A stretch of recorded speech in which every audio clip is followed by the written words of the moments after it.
안녕하세요. 스며드는 책 읽는 소리 봄향 김미경입니다. 오덕열 선생님께서 지으시고 풍백 미디어에서 펴낸 힐링이 필요할 때 수필 한 편에 수록된 이야기 중 한 편을 낭독합니다.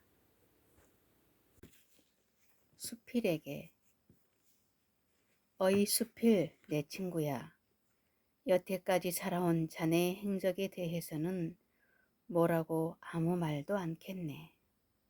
인제부터 자네 이름만 따다가 쓰고 싶네.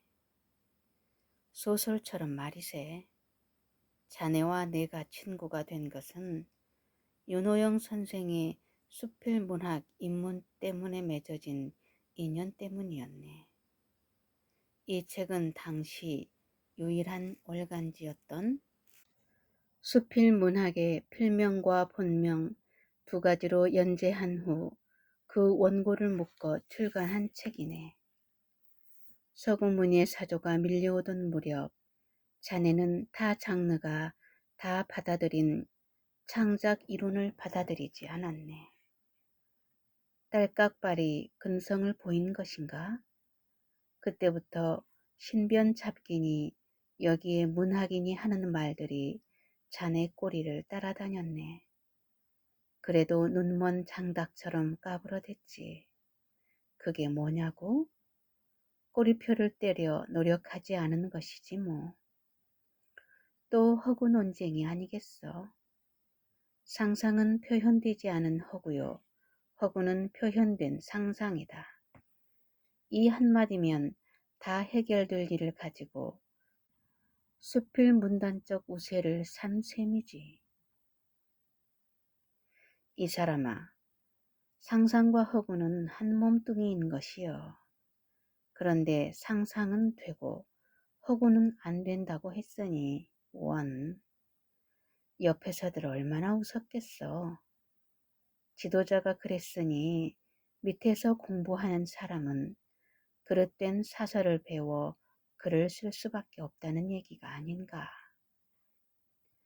수필하는 사람들은 수필문학, 창작 수필, 수필 창작이라는 말을 좋아하되 그려. 여기서 문학이나 창작이란 말을 쓰려면 국어사전이라도 한번 찾아봤어야지.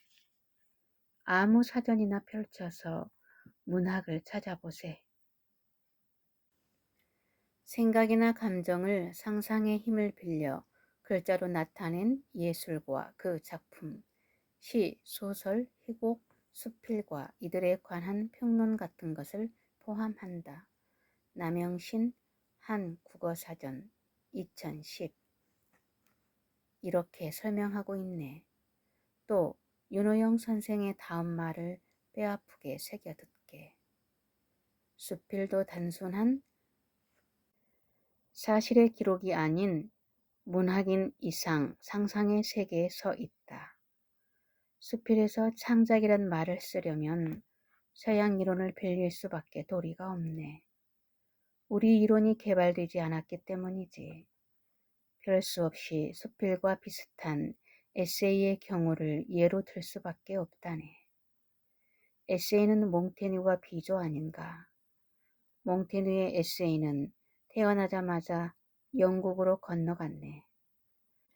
거기서 여러 수필가들을 만나고 찰스램에 이르러서 엘리야 수필집이 나왔네. 이때부터 에세이는 큰 강을 건너 창작 에세이로 탄생했네. 대표적인 작품은 꿈속의 아이들이지. 창작이 아니던 몽테뉴의 에세이가 240여 년이 지난 뒤에 창작 에세이로 진화한 것이네. 이 작품은 부제가 또 하나의 환상이라고 달려있는 거 알지? 실제로 어떻게 된 것이 창작인지나 하는가? 외형적인 모습은 수필 화자가 나에서 3인칭 그로 바뀌었네. 내용은 부제가 말해주듯이 상상을 도입한 것이네. 이런 역사적 사실을 모르면 창작이란 말을 쓸 자격이 없네. 문학이나 창작은 다 상상의 힘을 빌려 태어난 허구의 세계를 말하는 것이네. 수필이 창작 문학으로 진화한다고 조영현 교수는 진즉 내다보았네. 이 사람아. 창작적인 변화를 용인하는 일반적 산문이란 무엇인가? 이와 같은 산문을 대표하고 있는 것이 수필이다. 계고 문학개론 100쪽. 이렇게 본 것이 현실로 다가왔네. 산문의 창작적 변화가 지금 어디까지 왔는가 알기나 하는가? 윤호영 선생은 다음과 같이 말했네. 탁견이지. 문학사에 영원히 남을 명언이야. 당신의 말씀대로 평생 남이 하지 못하는 한마디 말이니 대단한 것일세. 어떤 계단에서는 시와 수필은 구별되지 아니한다. 그러나 수필을 이해하지 못하고 시를 쓸 수는 있어도 시를 이해하지 못하고 수필을 쓸 수는 없다. 공정호 교수의 말씀도 귀담아 들어야 하네. 필자의 변덕, 기분, 감정 등이 직접 친밀하게 반영되는 점은 서정시를 방불케 하며 산문의 창작적 변화에서 서정시로의 진화를 말하고 있네. 또 윤호영 선생은 수필은 감정의 유로다고 했네. 이 말은 워주 어스의 시는 감정의 유로다라는 말을 그대로 수필론에 차용한 것이지. 즉 수필은 시라는 등식이 곧 성립할 거라는 말 아니겠는가. 이런 조짐들이 봄이 오자 새싹처럼 시로 돋아났네. 수필의 창작적 변화의 길목에서 자생적으로 태어난 산문의 시는 전체가 산문 문장으로 된 시네. 한용운님의 님의 침묵이나 서정주 시집 질마제 신화의 제1부 신부 외 35편 같은 시가 산문의 시라네. 수필은 우리 민족성이나 문체에서 그 생명력이 매우 친근하게 다가왔었네. 근데 수필 문학 소고나 수필의 문학적 영역 때문에 수필이 신변잡기의 대명사가 되었고 또 무형식의 형식의 글이 되어버렸다는 사실을 알고 있는가? 어이 내 친구 수필아.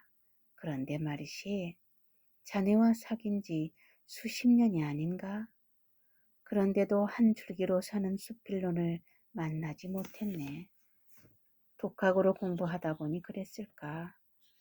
그래도 나는 자네와 친구의 연을 맺으면서 바로 윤호영 선생을 사숙했었지 아는가. 혼자 공부는 했지만 이론서들을 눈에 띄는 족족 읽었네. 그래도 수필의 정체를 알 수 없다니. 이론서들이 시학에 뿌리를 내리지 못하고 각자 사설을 내놓고 있어서 그럴까. 무등산 상봉은 천왕봉이네. 근데 어떤 친구는 지왕봉을 또 다른 친구는 인왕봉을 상봉이라고 우기는 것이었네. 그래도 여기까지는 괜찮은 편이고 심하면 중몰이나 장불제, 서석대나 세인봉을 무등산의 상봉이라고 우기기도 한다는 말일세. 그래서 무등산 봉우리가 여럿인 것이네. 수필 문학 입문은 동양의 문장론 중심의 수필 이론과 서구의 창작론 중심의 현대문학 이론의 다리를 놓고 있는 귀중한 책이네. 내가 자네의 이름만은 지키러 애쓰는 것도 이 책이 귀한 소이요. 이제까지 자네와 쌓아온 역사적인 따스한 우정 때문이라네. 어이 수필문학, 자네는 영원한 내 친구네.